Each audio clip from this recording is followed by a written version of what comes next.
بس رمضان کی سب سے بڑی تیاری کیا ہے کہ پہلے سے اپنے دلوں کو صاف کر لو کہ جس دل میں نفرت ہو، بغض ہو، کینہ ہو اور کسی کے لیے غصہ ہو، کسی کے لیے کیا کیا جذبات ہوں، دل صاف کر لو۔ ہمارے گھروں میں روزانہ جھاڑو لگتا ہے اور مسجدوں اور مدرسوں میں بھی روزانہ صفائی ہوتی ہے، کیونکہ دنیا کی اصل گندگی ہے تو جھاڑو ہاتھ سے نہیں چھوٹ سکتا۔ حرم شریف میں دیکھا کیسے چاروں طرف سے خدام پھر رہے ہوتے ہیں برش لے کر، تو دل پہ غبار ایسے آتا ہے جیسے صحن میں غبار آتا ہے، دل پہ گندگی ایسے آتی ہے جیسے صحن میں آتی ہے۔ تو ہم نے نظام بنائے ہوئے ہیں، لوگ مقرر ہیں، وہ روزانہ جھاڑو دیتے ہیں۔ تمہارا دل ایک آنگن ہے، ایک صحن ہے، اس میں بغض، نفرت، حسد، پتہ نہیں کیا کیا گندگیاں آئیں گی اور آتی رہیں گی۔ بچو اس سے، ایک کام کرو، جھاڑو پکڑ لو، صاف کرو، اوپر آسمان کی طرف دیکھو، یا اللہ معاملہ تجھ سے ہے، تجھ سے کرنا ہے، لوگوں سے نہیں۔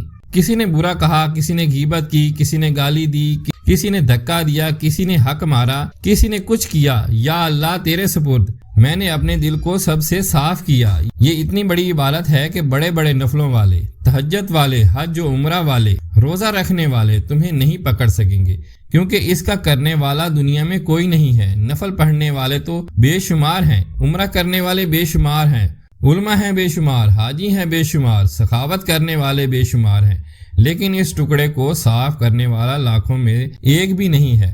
مشکل کام ہے، آپ سیکھ لیں۔ صاف کرو، صاف کرو اور صاف کرو۔ یہ رمضان کی سب سے بڑی تیاری اور علم کو حاصل کرنے کی سب سے بڑی چابی ہے کہ اپنے دل کو کھلا کرو۔ کوئی چیز خالی ہوگی تو کچھ آئے گا۔ جس دل میں بغض بھرا ہو، جس دل میں نفرت بھری ہو، حسد بھرا ہو، کینہ بھرا ہو، اس میں خاک کچھ آئے گا، اس میں تو علم کی کرن بھی نہیں آئے گی۔ اس زبان سے چاہے جتنے مرضی موتی بکھر رہے ہیں، دل اس کا اندھا ہوگا۔ یہ آنکھوں سے اندھے نہیں، دل سے اندھے ہیں۔ تو بچوں اپنے دل کو صاف کرنا سیکھو۔ وہ کتنی مشہور حدیث ہے، آپ نے کہا اس دروازے سے ایک جنتی آ رہا ہے، تب ایک انصاری صحابی داخل ہوئے، جوتا ہاتھ میں، داڑھی میں وضو کا پانی۔ ایسا ہی اگلے دن ہوا، پھر آپ صلی اللہ علیہ وآلہ وسلم نے فرمایا اس دروازے سے ایک جنتی آ رہا ہے۔ تو ایک صحابی آئے، ہاتھ میں جوتا، داڑھی میں وضو کا پانی۔ وہی صحابی اگلے دن اس دروازے سے ایک جنتی آ رہا ہے۔ تو وہی صحابی 3 دن جنت کی بشارت لیے ہوئے آئے۔ وہ صحابی رسول صلی اللہ علیہ وآلہ وسلم کا دل صاف تھا۔ ان صحابہ کی جماعت میں ایک شخص ہیں جن کا نام عبداللہ بن عمر بن عاص۔ ان سے بڑا عبادت گزار صحابہ میں کوئی نہیں تھا، نہ پہلوں میں نہ بعد والوں میں۔ ان کی عبادت کیا تھی؟ ساری رات جاگنا، سارے دن کا روزہ اور ایک ختم قرآن صبح سے شام۔ اتنی اللہ نے طاقت دی تھی۔ پھر وہی غلوب والی بات آ گئی، ایکسٹریم ہونے والی بات آ گئی۔ ان کی شادی والی رات دلہن کے کمرے میں داخل ہو رہے ہیں اور مصلی بچھا کے اللہ اکبر اور نفل پہ نفل۔ ان کی بیگم نے دیکھا تو وہ بھی خیر کا زمانہ تھا، انہوں نے وضو کیا اور پیچھے مصلی بچھا کر وہ بھی فجر تک نفل پڑھتے رہے۔ صبح ہوئی تو حضرت عمر بن عاص رضی اللہ تعالیٰ عنہ نے پوچھا بیٹی رات کیسی گزری؟ کہا جی ماشاءاللہ آپ کے بیٹے تو بڑے عبادت گزار ہیں، ساری رات نفلوں میں ہی گزار دی۔ وہ ان کو شکایت کر دی۔ حضرت عمر بن عاص کو اتنا غصہ چڑھا، بیٹے کو تو کچھ نہیں کہا، کتنی حکمت کی بات ہے۔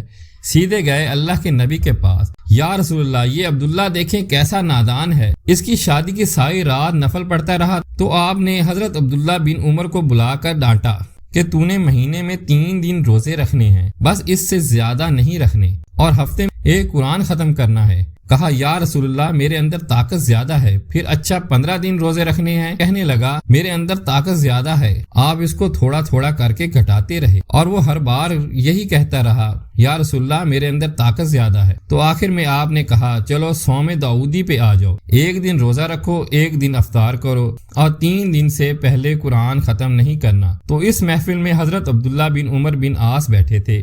ان کے دل میں خیال آیا کہ یہ بزرگ مجھ سے زیادہ عبادت کرتا ہے، رات میں ساری جاگتا ہوں، دن کو روزہ رکھتا ہوں، 1 ختم قرآن کرتا ہوں۔ جب میں دن کو روزہ رکھتا ہوں جنت کی بشارت تو مجھے ملنی چاہیے تھی، ان کو کیسے مل رہی ہے؟ یہ کسی کتاب میں نہیں لکھا کہ یہ ان کا جذبہ تھا، لیکن کیونکہ ان کی سیرت ایسی تھی تو ان کی نفسیات میں یہ بات آئی ہوگی۔ چونکہ صرف انہی کو خیال آیا کہ میں جا کے دیکھتا ہوں کہ یہ بزرگ کیا کرتے ہیں، تو ان کے پاس پہنچ گئے۔ چاچا ذرا وہ ادھیڑ عمر کے تھے، چاچا وہ میرے ابا تھوڑے ناراض ہیں تو کچھ دن آپ کے پاس گزارنا چاہتا ہوں۔ کہا بیٹا بسم اللہ آ جاؤ۔ اب رات ہوتے ہی عشاء کی نماز پڑھ کر انہوں نے جلدی سے چادر اوپر لی اور سو گئے۔ چاچے کو دیکھنے لگے کہ اب یہ کیا، کب ساری رات سجدہ کرے گا اور ساری رات روتے روتے مسلح گیلا ہو جائے گا، یا ساری رات رکوع کرے گا، ساری رات قیام کرے گا، ساری رات قرآن پڑھے گا۔ اس تصور سے یوں دیکھ رہے ہیں اور وہ بزرگ صحابی تشریف لائے، سرانے پہ سر رکھا، سو گئے۔ یہ دیکھ رہے ہیں ابھی اٹھیں گے، ابھی اٹھیں گے کہ ابھی اٹھیں گے۔ فجر کی اذان پہ اٹھے۔ اب یہ تو حیران پریشان ہو گئے، یہ کیا ہو گیا؟ اس زمانے میں تو منافق بھی تہجد نہیں چھوڑتے تھے، ڈر کے مارے کہ پتہ نہ چل جائے ہمارے کفر کا۔ تو یہ چاچا جنت بھی لے گئے، تو چلو کل دیکھوں گا۔ اگلی رات پھر چادر سر پہ کر کے اور یوں سوراخ کر کے لیٹے ہوئے ہیں اور دیکھ رہے ہیں چاچا پھر تشریف لائے اور سرانے پہ سر رکھا، سو گئے۔ فجر کی اذان پہ اٹھے، یہ اور پریشان ہو گئے کہ میرا نبی کا فرمان تو سچا ہے، اس میں کوئی شک بھی کفر ہے، لیکن عمل کیا ہے جس پر اس کو جنت کی بشارت ملی؟ 2 رکعت نفل بھی نہیں پڑھی۔ اور آج کے دور میں تم میں سے ماشاءاللہ اکثر بچے تہجد پڑھتے ہیں کہ ایک رات اور دیکھوں گا۔ وہ تشریف لائے، سو گئے۔ ساری رات تو تیسری رات پھٹ پڑے۔ عبداللہ بن عمر کے چچا، میرے ابا سے کوئی لڑائی نہیں تھی، 3 دن میں تیرے بارے میں سنتا رہا، جنتی ہے جنتی ہے جنتی ہے۔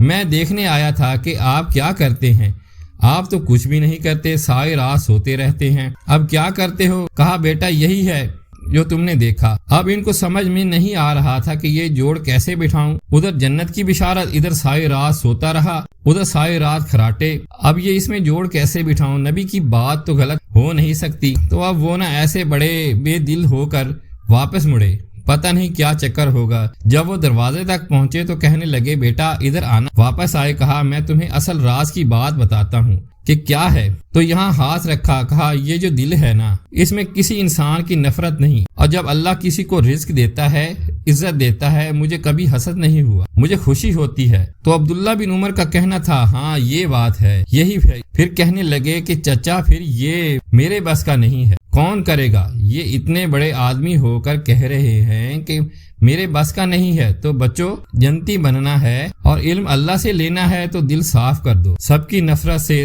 سب کی نفرت سے۔ اس نے مجھے یوں کیوں کہا، اس نے مجھے یوں کیوں دیکھا، اس نے میرے بارے میں یوں کیوں کہا، میرے بارے میں یہ کیوں لکھا؟ جس کی تعریف ہوتی ہے میری کتنی برائی ہوتی ہے، صرف تعریف تو نہیں ہوتی۔ بھرا پڑا ہے سوشل میڈیا، مجھے گالیاں دے۔ اللہ کے فضل سے میرے دل میں ایک ذرے برابر بھی کبھی منفی جذبہ نہیں آیا، تو میں دھو کے صاف کر دیتا ہوں۔ اے اللہ، میں نے اپنے دل کو صاف کیا، میرا معاملہ تیرے ساتھ ہے، کسی کے ساتھ نہیں ہے۔ آپ رمضان کی سب سے بڑی تیاری، علم حاصل کرنے کا سب سے بڑا ہتھیار آپ کو یہ نہیں کہ تمہیں کتابیں یاد ہو جائیں، تمہیں اشعار یاد ہو جائیں، تو ساری امت سے کہتا ہوں رمضان کا استقبال کرو، دلوں کو صاف کر کے، نفرتوں کو مٹا کے، مذہبی نفرت، دنیاوی نفرت، رشتوں کی نفرت، بول چال کی نفرت، اللہ سے سخاوت مانگو۔ اللہ کو سخی بھی پسند ہے اور صاف دل والا بھی پسند ہے۔